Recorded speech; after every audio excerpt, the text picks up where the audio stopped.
This is MTG Burgeoning, and in this video we are going to update and upgrade our Garth One Eye Artifact Tokens Matter EDH deck.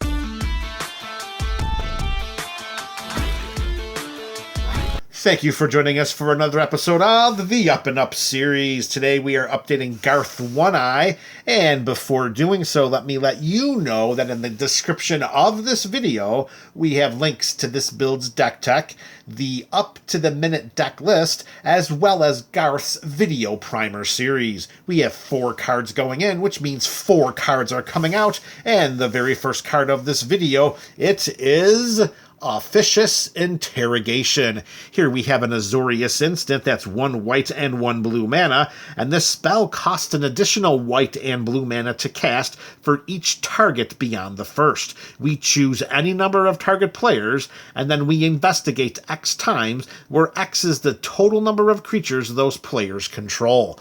I love the ability to cast this spell at the end of my last opponent's turn, or I'm looking forward to doing so is probably a more accurate way to say that, particularly for any of those tribal builds or any of those token builds that are just running rampant all over the place at my LGS. Maybe not so much in my metagame, but definitely over there. So with the ability to cast this at instant speed and then just checking out every single player and the number of creatures they have, I can create all of those clues at a moment's notice. Officious Interrogation is a fantastic card to include into this Garth build because it's going to give us burst artifact token creation.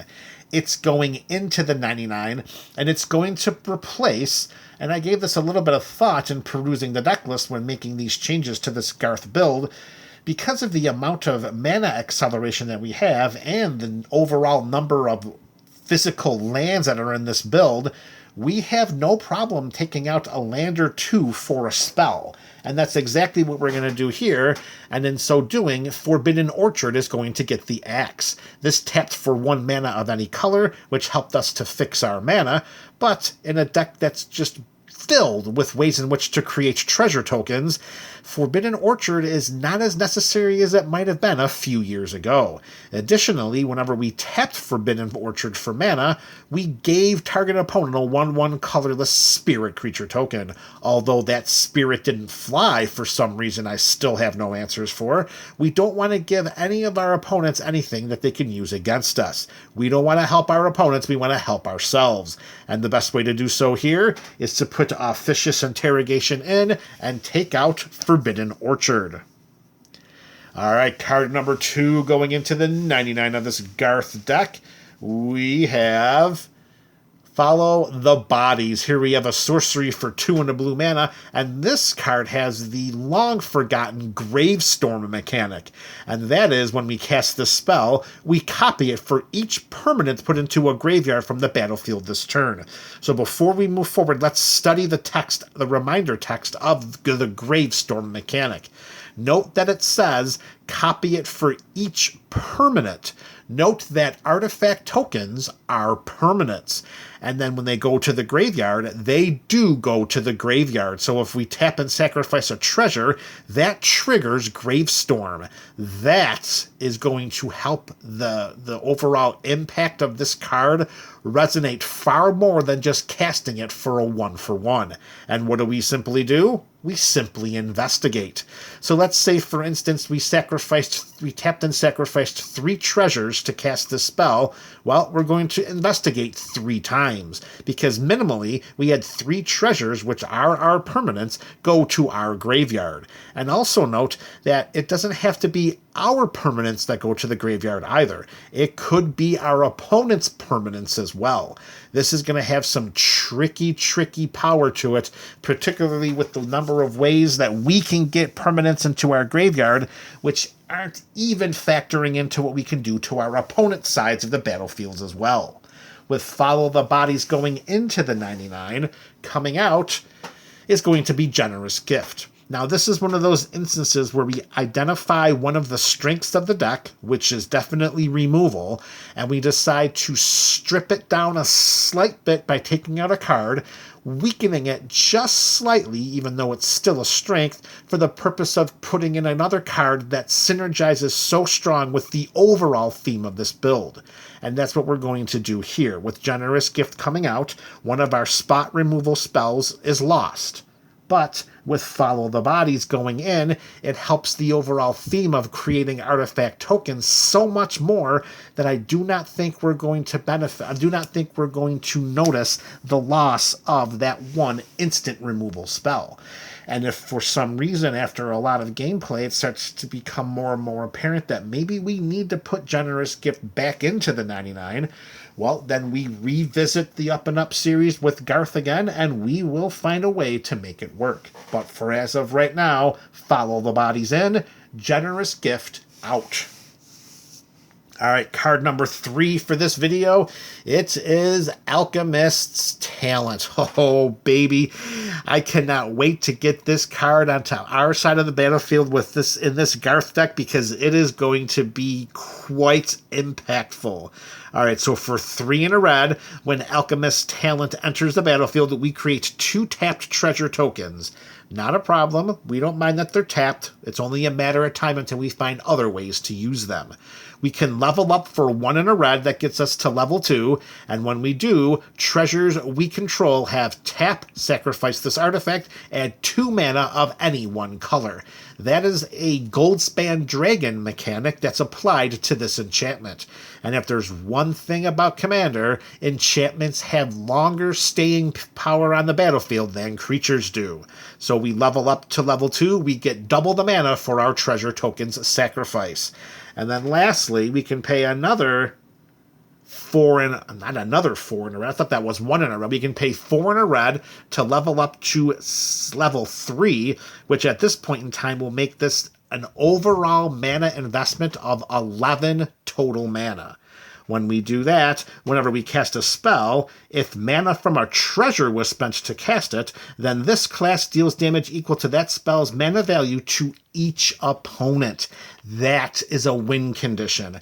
Note that in level 3, it's not how much mana you used from a treasure, it's just if you used mana for a treasure. So we can just sacrifice 1 treasure to help pay the mana value of that spell, and then Alchemist's Talent level 3 will trigger, and then we're going to see our opponent's life totals tick precipitously southward as we cast spell after spell after spell, pretty much whittling away their life totals until we win the game. Alchemist's Talent is going to be considered a win condition in this Garth deck.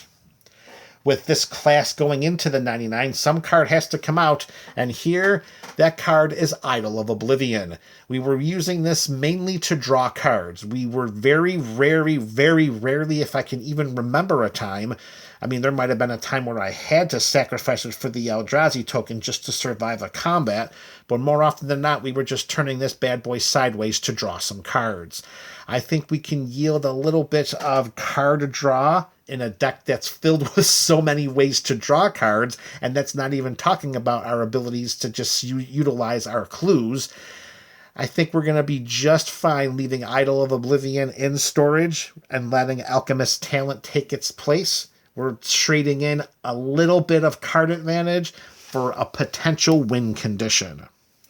All right, MTG here we go. The 4th and final card in this installment of the Up and Up series, and that is Archway of Innovation. Here we have a land. It will enter the battlefield tapped unless we control an island. So we are running 5 colors.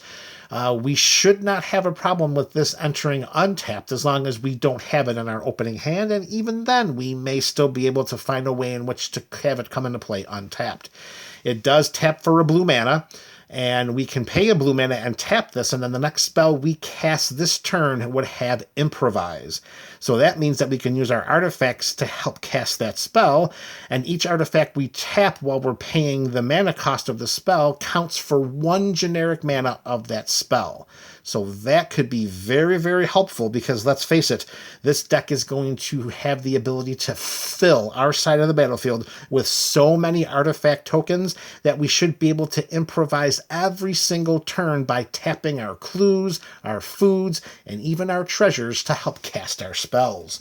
So Archway of Innovation helps this deck overall by allowing it to synergize with the artifacts that we have in play and utilize them as mana resources. And that's outside of sacrificing the treasures for the colored mana, because with the Archway of Innovation and the improvised mechanic, we just simply have to tap those treasures for that colorless contribution to casting that spell with improvise. With the Archway going into the 99, it's going to replace Command Beacon. Now, Command Beacon, when this deck was first put together, was a way in which to get Garth from our command zone into our hand after it would get removed from the battlefield time and time and time again with all of the different removal spells that were targeting it. Well, Garth is really not that much of a draw when it's on our side of the battlefield. It doesn't really elicit too much attention, particularly if I already have utilized it to get the Black Lotus and then cast that.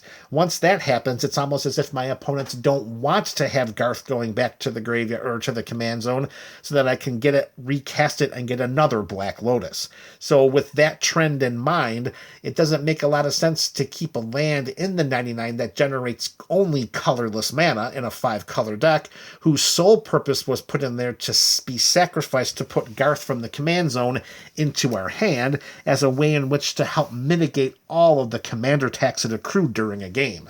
That's just not happening, so let's put in a card that's going to synergize much more with our theme in Archway of Innovation than Command Beacon and bringing Garth from our command zone to our hand. All right, here we go, MTG BC. That is all for today. Let me know your thoughts about these changes in the comment section below. This is MTG Burgeoning, a channel for all things Magic.